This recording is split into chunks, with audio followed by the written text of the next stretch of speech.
जब सुने के होई भोजपुरी गाना बस बजे के चाही गाना।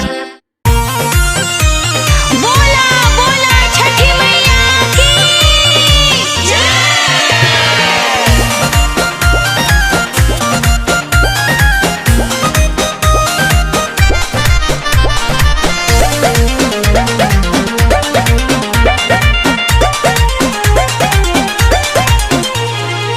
खड़ा बड़ी पनिया में नया नोहर कनिया दोनों हथवा जोड़ के।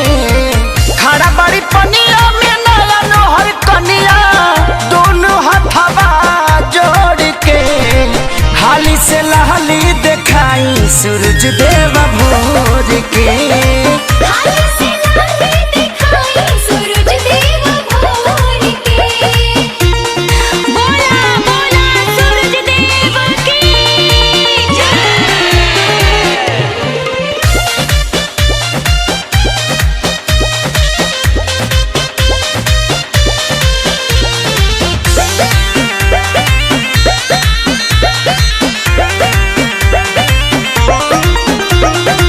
थर थर का पे दहिया बड़ा जोर हहराता। खड़ा खड़ा बाप रहिल नहीं गोड़ ठहराता। थर थर का पेला दहिया बड़ा जोर हहराता। खड़ा खड़ा बाप रहिल नहीं गोड़ ठहराता। काहे बुझात न खरौरा परेशानिया सुतल बानी बदरा ओढ़ के। हाली से लहली दिखाई सूरज देव भोर के। हाली से लहली दिखाई सूरज देव भोर के। बोला बोला आदित्य मल की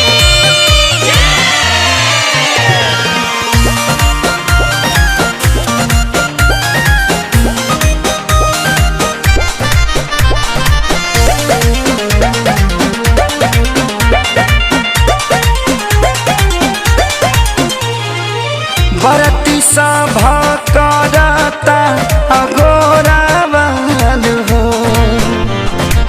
बाटे खेसारी रूपेश के हो रावाल हो। बरती सभा करता अगोरा वाल हो।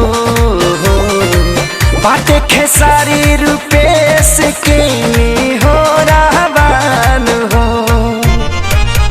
हथवा में सब ही गंगा जल लेके ताके सभे पुरबोर के। हाली से लहली दिखाई सूरज देव भोर के।